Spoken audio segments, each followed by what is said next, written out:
This is a battle in the second Aggony Flash tournament.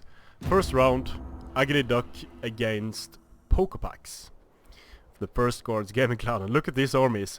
For Westphalia, we have we have 2 scout cavalry and we have 2 Saxon cavalry on each flank. So we have a total of 4 skirmish cav, but these are not, they only have 2 ammunition each. They do a lot of damage, but they don't have that much ammo. Then we have noble javelin men, 4 of those. We have 4 archers, sword veteran, spear veteran, and a horse guard. A very weird army that has a lot of skirmish potential, but doesn't really have anything good in terms of melee units. So the thing with Mercia is that Mercia either has to bring very expensive cav or quite inexpensive shit cav. So we have 4 horsemen, we have 4 feared spearmen, we have a front line of royal thanes, 4 royal thanes in total. Then we have 4 feared axemen, a few select archers in the back. And here the royal thanes are going into shield wall, perhaps to ward themselves from the incoming enemy missile barrage. But as you can see from the tactical map here, Panda Warrior is starting a surround of the Mercian army. So with his cavalry he's going to be able to pose multiple threats from all sides of the battlefield. And he's not going to be able to break the Mercian army by engaging it in melee here. It's entirely impossible. However, he does have a lot of skirmishing that he can use on the royal thanes. And the 65% missile block chance is good, but it's by no means great. So the royal thanes are going to start dropping, getting a face full of 90 damage Saxon cavalry, but the Saxon cavalry in turn gets hit with a flaming volley, so they need to disengage. Very interesting army setup here by Panda Warrior. These noble javelin men are not good in melee. They have a good charge bonus, but they have very low melee damage. And using their very expensive ammunition on this feared spearman could be a bit wasteful. Then again, this unit needs to be killed as well, so Panda Warrior needs to be very, very conservative with this ammunition. Using his sword veterans here in shield wall,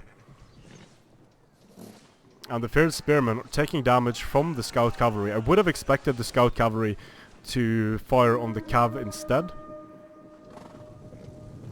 because this is firing into the front. Now firing into the flanks here, and the feared spearmen, it looks like they are trying to make it around the shield wall.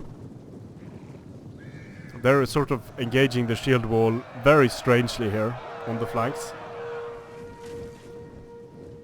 The select archers putting the flaming shot on the Saxon cav.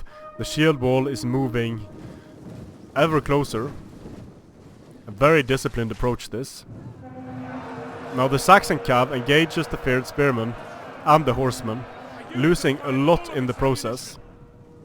And here they come, the Saxon cavalry charging into the feared axemen, and feared axemen do not like getting attacked by cavalry, but the Saxon cav is only medium skirmish cav.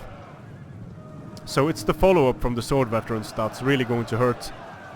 The horsemen getting smashed now by scout cavalry actually. So these Mercian horsemen are very, very fragile. Nice engagements here. The select axemen didn't get a great charge, and they're actually starting to drop now. Over here as well, the sword veterans engaging select feared axemen, and the feared axemen running off the field.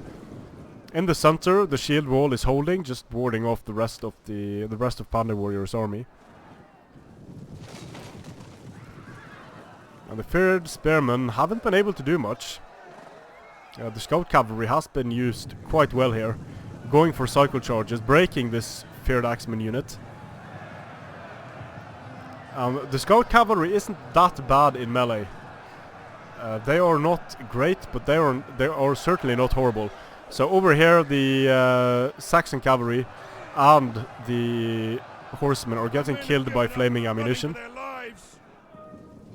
And here you can see how vulnerable these 10 armor horsemen or these 10 armor axemen are to a unit like Saxon Cav. Now the select axemen are getting no, they're not. It's actually the feared spearmen that are getting hammered. So the select axemen are getting a charge in on the noble javelins. The noble javelins standing and firing point blank, but now they're going to start fighting.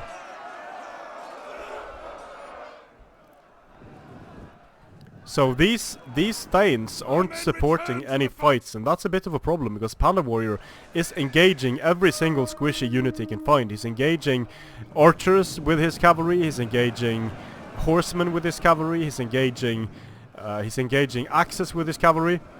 And here even the noble javelins even able to defeat the select axemen on the charge there.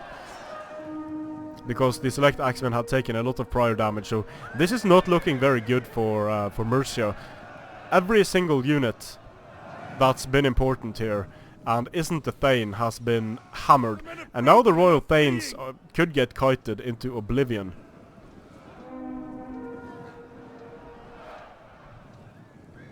Because these very heavy melee are not going to be able to catch anything. So the question is whether there's not enough ammunition left for PandaWarrior. But this is a very strange battle and a very, very interesting tactic being used by PandaWarrior here. Charging in with the scout cavalry once again, getting a lot of kills out of his scout cavalry.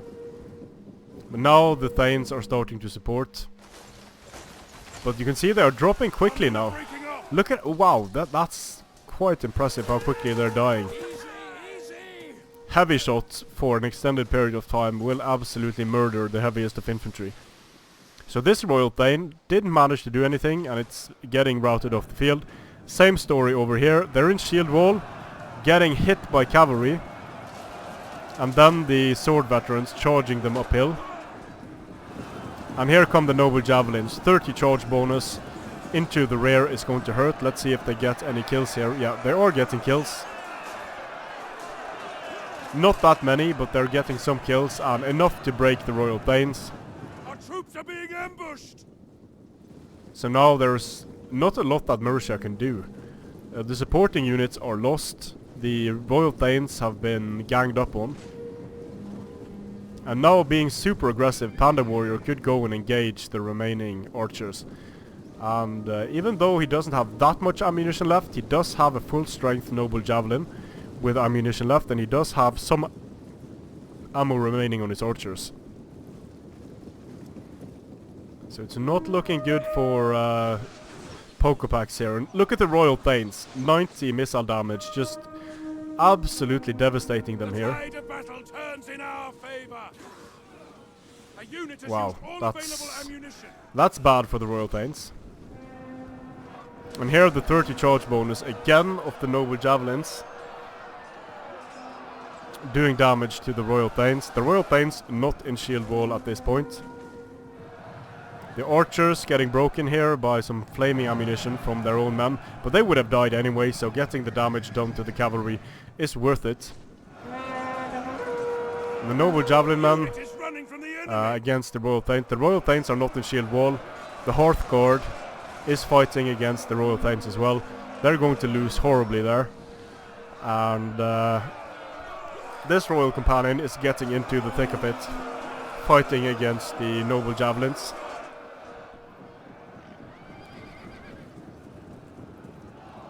But it's an understatement to say this is not going Mercia's way. Very interesting army by PandaWarrior, and the way he used it was also very interesting. When you're facing Mercia, you're going to be facing a strong sword line, and there are a few ways of dealing with that. In this case, Panda just decided to engage everything that wasn't a sturdy infantry unit, remove the supporting units, and then these very dangerous Royal Companions and the Thanes they're just dead in the water. So that's it, close victory for Westphalia. Very nice army this. The cavalry, even though it's really shit cavalry, does a good job. Almost every single unit does a really good job here for PandaWarrior, and the way he used his army was very interesting. He came up against almost like he had 1, 2, 3, 4, 5, 6, 7, 8, 9, 10, 11, 12, 13.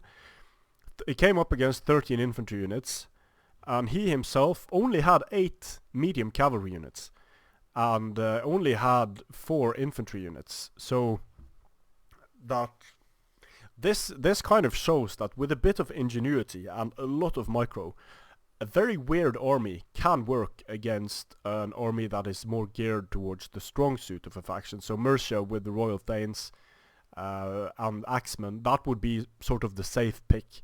And Panda goes very unorthodox with his Westphalian army, but a very cool Westphalian army that ended up working really well. So we're seeing some interesting matchups in Age of Charlemagne, and I quite like that.